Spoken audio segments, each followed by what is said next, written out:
Check out the length of these bolts. It's for the front bumper brackets. How's everybody out there in YouTube land? Stay. Welcome to part 2 of picking away at this bird's carcass, this bullet bird. Our goal today is to blow apart this entire front end. Fenders, bumpers, suspension, get it all out, clean it out, and then go through and chop out the inner fenders. We're not going to be using them anymore. This front suspension junk, ball joints, tie rod ends, it's all worn out. Hood hinges are attached to the inner fenders. We're going to have to figure something out for that, but I'm getting ahead of myself. Today's video, we're going to take care of all this, and I'm going to share with you what we're planning for this car. I've given little tidbits along the way as to where it might be going, where it's going to be going. Today, you're going to get the full picture. Some might like it, some won't. Can't help that. Too bad. So sad. Okay, I'm not really going to talk too much more after this. It's just going to be work.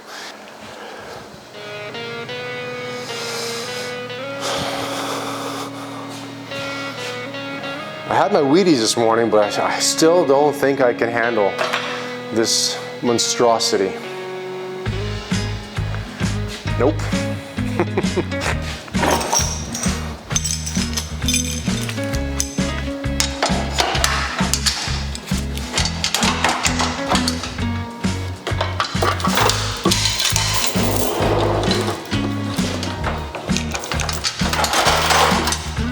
knew it was going to happen.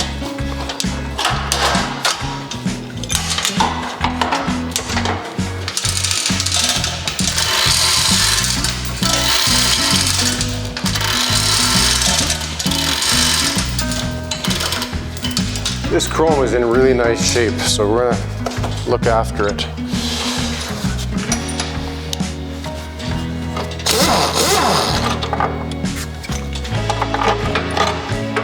See what I'm talking about? Monsters.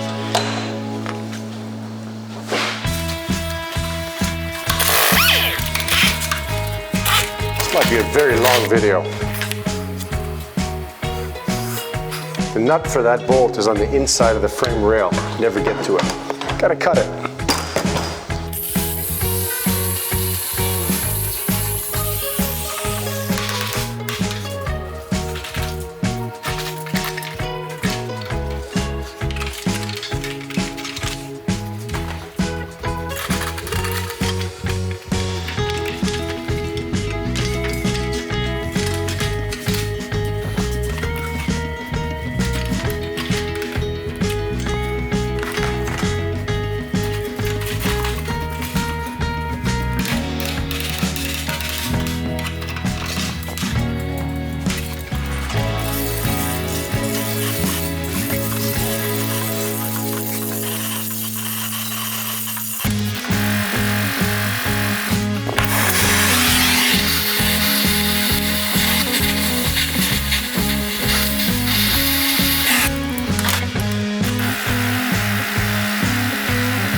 Gotta be quick.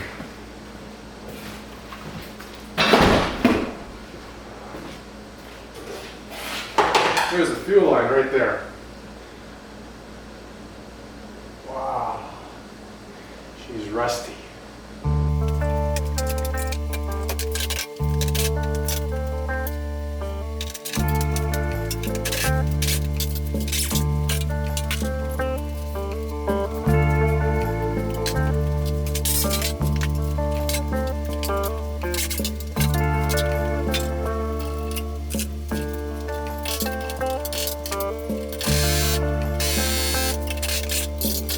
You can see this spring was actually busted down in there.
bigger hammer?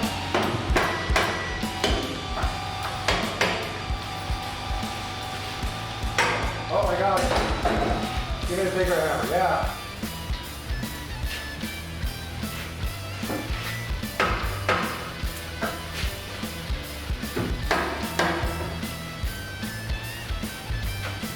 You hit it?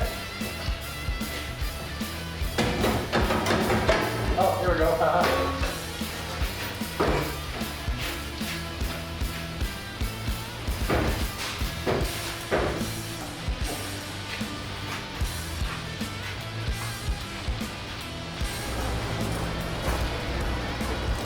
What a sad state of affairs. All the rusty metal on this old bird.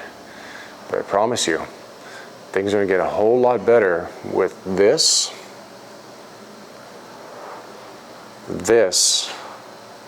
and that right there. I bet you thought I was going to say this again. That's a differential transmission and center torque tube out of a C6 Corvette. And we're going to stuff it into this bird. Yep. Rear end, late model Mustang, independent rear suspension, complete package.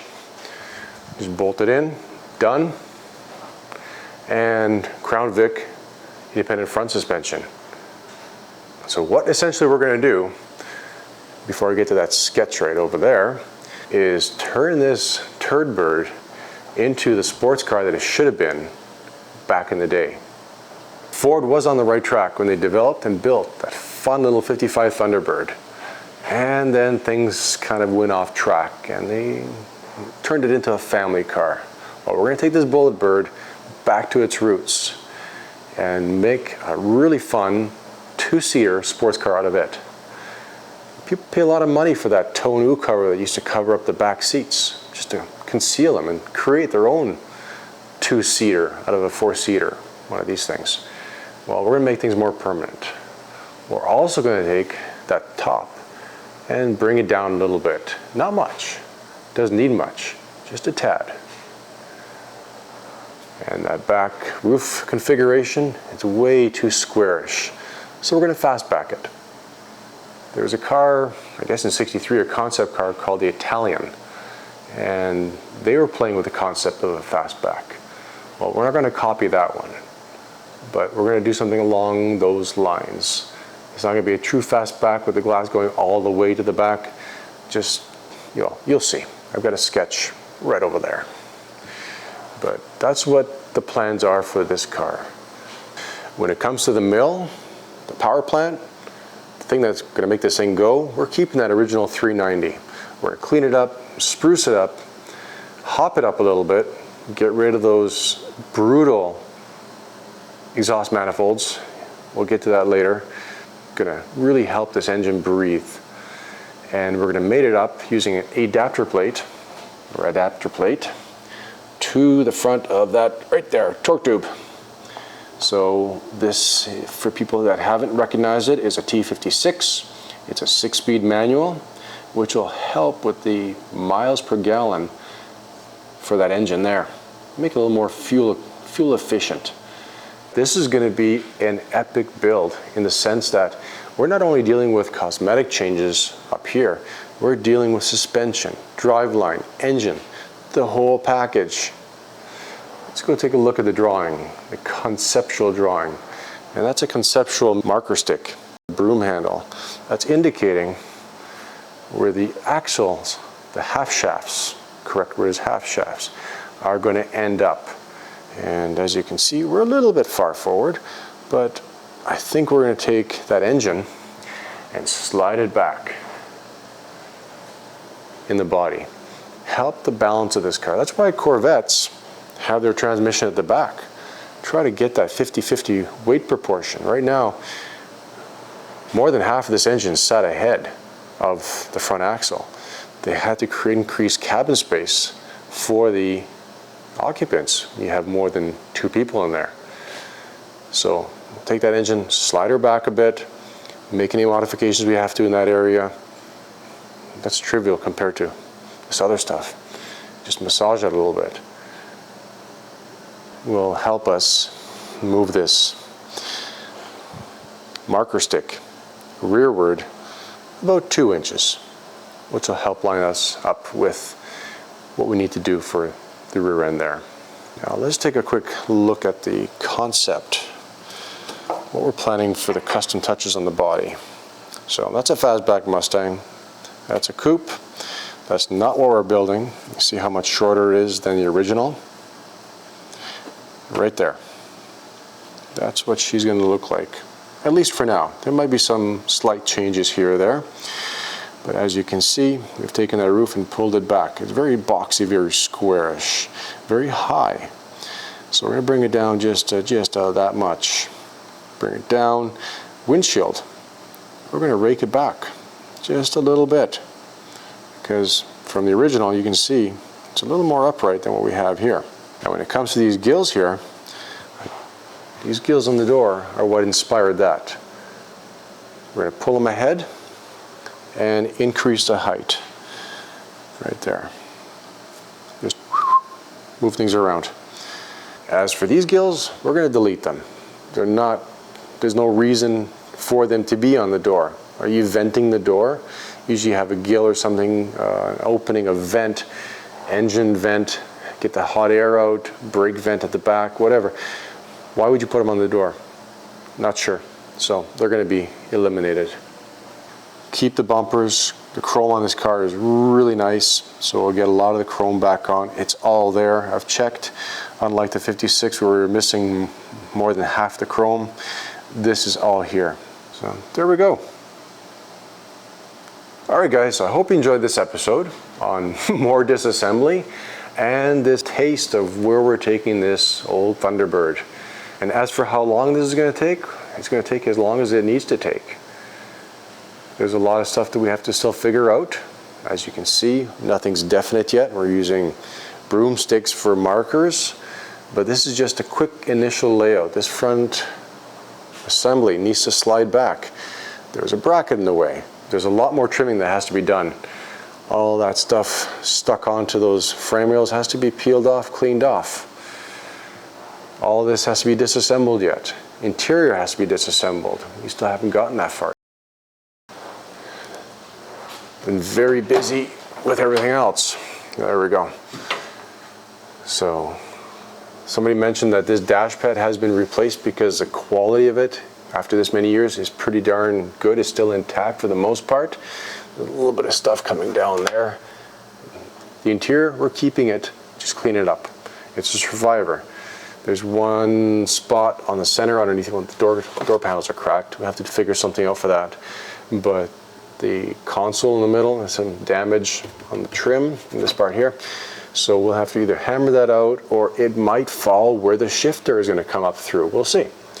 Back here, we need to make some adjustments to the floor, the cross members, for that transmission to come up inside. And then we'll get the seats mounted, and at that point, once the whole drivetrain is basically in the car, then we'll focus our attention on the upper section. This line here, around the door, rear window, that is very Thunderbird-esque. Let me close the door so I'm not going to hit it. Listen to that. Boom. You look at this line and you can right away tell it's a Thunderbird. 55, 57, 8 Thunderbird, the first gen, second gen, all had this particular line here. So we're going to keep that. Just bring it down a bit. That way we don't have to change the glass, quarter windows. The front one will have to change because of geometry. Alright guys, thanks a lot for watching. I hope you enjoyed this episode. If you did, give us a thumbs up. If you didn't, give us a thumbs up anyway.